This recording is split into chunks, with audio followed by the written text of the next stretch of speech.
홍준표 시장은 지금 이런 생각이죠. 지난 대선 때 당내 경선에서 2등을 했잖아요. 그리고 당내 경선 1등을 한 분은 대통령이 되었거든요. 그래서 홍준표 시장은 자신이 이제 대선 레이스에서 자기가 이제 1등이라고 생각했는데 어느 날 자기보다 훨씬 앞에 한동훈 위원장이 1등 자리에 지금 와서 뛰고 있거든요. 그래서 기분 나쁜 거예요. 지난번 경선에서도 간발의 차이로 하여튼 윤석열 후보한테 진 거 아니에요? 예. 그게 뭐냐 하면은 마케팅이 끝내줘요. 한동훈 위원장의 부족한 거, 약점이 될 만한 거를 아주 정확하게 때린 거예요. 그러다 보니까 이걸 또 너무 집중해서 하다 보니까 한 번 속지 두 번 속냐 이 얘기를 또 하셔요. 그러니까 또 윤석열 대통령, 제가 보기엔 윤 대통령이 경로할 만한 얘기를 하고 있어요 지금. 이 당내 30년을 지킨 사람입니다. 나는 나왔다 들어갔다 하는 그런 실개천하고는 달라요. 나는 이 당 본류입니다.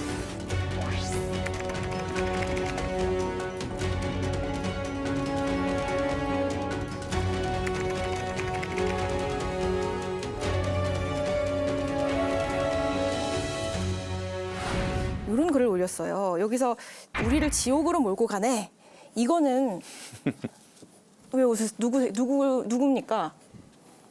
아, 지옥으로 몰고 간 애요? 예. 뭐 이제 홍준표 시장이야 이제 뭐 한동훈 전 비대위원장을 이야기하는데 굴러온 돌이 박힌 돌 빼낸다 이런 말 있잖아요. 예. 그러니까 약간 그 조선시대 스타일인데 예. 내가 당을 30년 동안 지켜온 적자인데 어느 날 갑자기 난데없이 이제 굴러 들어온 외부 사람이 와가지고 선거를 망쳤다 뭐 이런 식이에요. 그러면서 한동훈 비대위원장은 미워하고 또 윤석열 대통령에 대해서는 요새 굉장히 이제 또 찐윤처럼 이렇게 말씀을 하신단 말이에요. 그래가지고 이제 일관성이 일단 좀 없다 생각이 되는데 근데 모르겠습니다. 왜 이렇게 너무나 한동훈 위원장한테 집착을 해가지고 여러 발언들을 하시는데 그 당내 여러 가지 분위기를 위해서 좋지는 않은 것 같습니다. 애 표현을 계속해요. 그러니까 총선 말아먹은 애.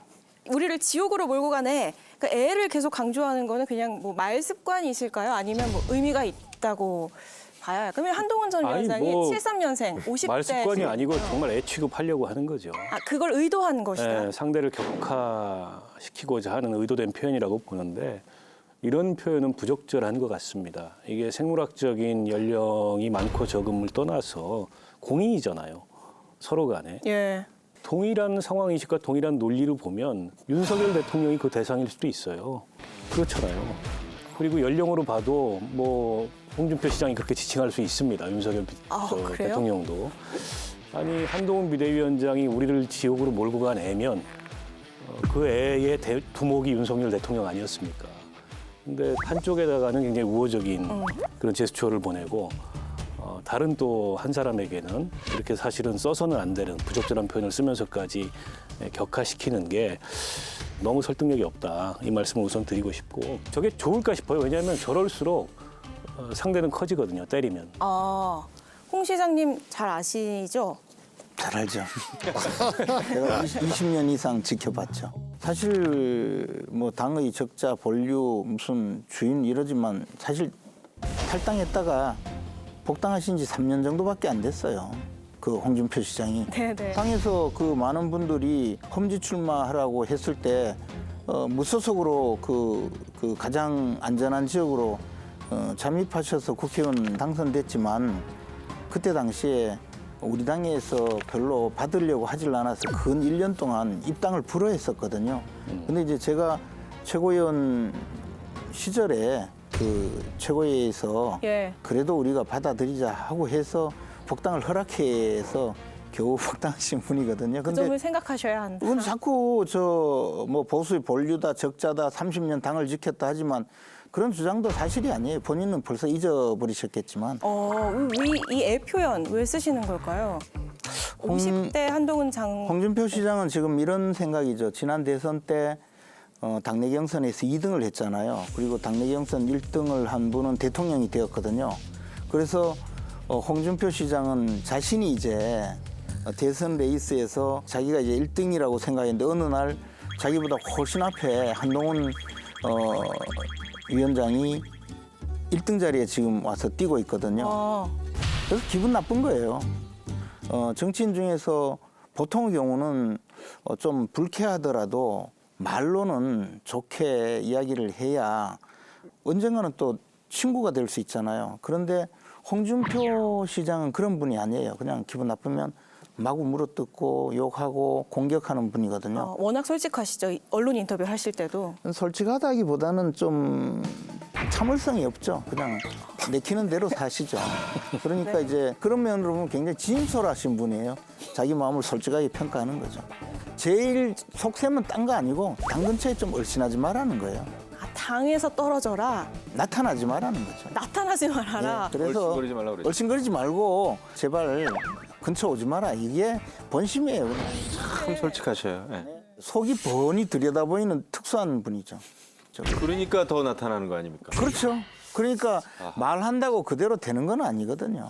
그랬던 홍준표 시장이 탈당을 시사하는 입장을 내놨다가 해명하는 소동이 있었죠. 나도 거취를 결정할지도 모른다. 이 문장은 만약에 탈당 시사 입장이 아니었다면 어떤 거취를 얘기했던 걸까요? 뭐 초짜 당대표가 돼서도 안 되고 될 일도 없고 되지 못하게 하겠다는 얘기죠 뭐. 또 뒤에 이제 해명을 분명히 했잖아요. 내가 왜 나가냐. 예. 그걸로 그냥 일단락된 거고요. 홍준표 시장이 이렇게 까는 사람, 정치적으로 공격하는 사람 이런 분들을 다 제하고 나면은 대선 후보는 홍준표 시장만 남아요. 나경원 그랬죠. 안철수 그랬죠. 유승민 그랬죠. 다 그러잖아요. 한동훈까지. 근데 내가 보기엔 최고의 정치 마케팅을 하고 있는 거거든요. 그동안도 그랬고. 홍준표 시장이 세력이 있습니까? 뭐가 있습니까? 그런데도 지난번 경선에서도 간발의 차이로 하여튼 윤석열 후보한테 진 거 아니에요? 예. 그게 뭐냐 하면은 마케팅이 끝내줘요. 한동훈 위원장의 부족한 거, 약점이 될 만한 거를 아주 정확하게 때린 거예요. 그러다 보니까 이걸 또 너무 집중해서 하다 보니까 한 번 속지 두 번 속냐 이 얘기를 또 하셔요. 그러니까 또 윤석열 대통령, 제가 보기엔 윤 대통령이 경로할 만한 얘기를 하고 있어요 지금. 근데 윤석열 대통령은 의도가 아니었던 거죠? 하다 보니 그렇게 됐는데요. 저는 홍준표 시장 그 안에 윤석열 대통령에 대한 그런 것도 깔려 있다고 봐요. 의도도 깔려 있다. 아니 그 처음에 뭐라 그랬어요? 초짜 대통령 얘기했다가 하여튼 상임고문에서 네. 날아가고 제2의 윤석열 기적을 생각하고 한동훈 데리고 왔는데 한 번 속지 두 번 윤석열한테 한 번 속았다는 얘기 아니에요. 아니 그래서 겉다르고 속다르지만 속이 훤히 들여다보인다고 그랬죠. 윤 대통령도 그걸 알죠. 이게 병 주고 약 주고 하듯이 그러니까 속이 훤히 겉으로 들여다보인다. 좋은 얘기 하는 척하지만 실은 아주 지능적인 디스를 하는 건데 그 내 여자를 지키는 게 상남자의 도리다 뭐 이런 얘기도 그 얘기는 방탄을 하고 있다는 얘기잖아요. 그뿐만 아니고 대통령이 상남자가 돼서 그뿐만 아니고 그 이야기를 하는 것은 대통령이 지금 부당한 일을 하고 있다는 걸 만천하에 계속 공격적으로 표현한 거죠. 그런데다가 무슨 말씀을 하셨냐면 내가 이러는 이유는 그 2017년 같은 상황을 만들지 않기 위해서 이러는 거다. 2017년에 대통령을 탄핵했어요.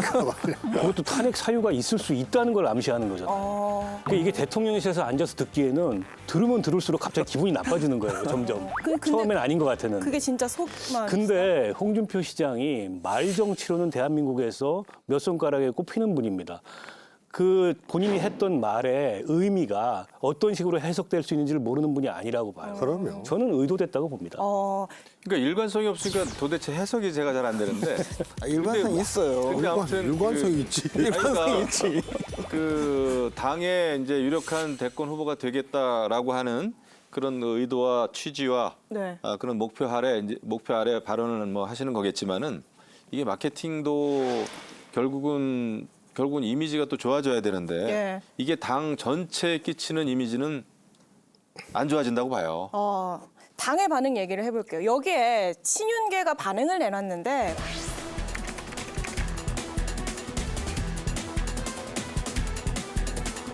당이 그 발언으로 인해서 분란이 오고 조금 좀, 네, 조금 줄여주셨으면 좋겠다라는 개인적인 생각입니다. 나갈 거면 빨리 나가고 좀 그만 좀 해라 이런 내용이었어요.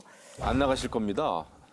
아니 근데 적자인데. 이게 친윤계 반응이었거든요. 친윤 비윤 이걸 떠나서 국민의힘에서 벌어지고 있는 일들이 안 좋잖아요. 예. 분란만 일으킨다라는 판단에서 뭐 친윤 비윤 할 것 없이 그만 좀 자제하십시오라는 그 비판이죠. 그러니까 뭐 저는 친윤과 그 홍준표 시장 간의 관계는 일종의 뭐 5월 동주 같은 거지. 한동훈 비대위원장을 전 비대위원장을 견제한다 그래서 친윤과 홍준표 시장이 친구가 될 수 있는 건 아니잖아요. 윤 대통령과도 마찬가지고 서로 지금 이 상황에 이 시기에 뭔가 견제하는 대상이 같아서 마치 대통령과 홍준표 시장 사이에 뭔가 특별한 관계가 있는 것처럼 그렇게 비춰질 수 있지만 무슨 윤 대통령하고 홍준표 시장하고 한 팀이 됐다. 한동훈을 견제하기 위해서 그건 좀 오히려 과한 해석인 것 같고요. 일종의 이제 5월 동주인 것 같아요. 제가 보기에는 뭐 5월 동주라고 하면 그래도 배는 같이 타고 가는데 그게 아니고 옆에 빼요. 예, 그냥 홍준표 시장은 그 윤 대통령을 이렇게 좀 띄우는 것 같지만 우리 흔히 말하는 돌려가기 있잖아요. 은근히 악의적으로 보일 정도로 공격하잖아요. 그러니까 뭐 같이 배를 타고 가는 것도 아니죠. 그래서 이제 이른바 친윤계 의원들이 왜 그걸 모르겠어요. 그냥 제발 좀 조용히 있어 달라 이런 이야기도 다 그런 의미가 아닌가 생각을 해요. 한동훈 대항마가 없지 않느냐 이런 글에 홍준표 시장이 이렇게 답글을 달아요. 수도권 당선된 중진이 나오면 판세가 달라집니다. 이거는 누구를 의미한 거예요? 모르겠는데요. 그냥 한동훈만 아니면 만만하다 이런 이야기죠. 한동훈만 아니면 된다. 그럼 또 누가 나오면요 또 물어뜯어요 그분.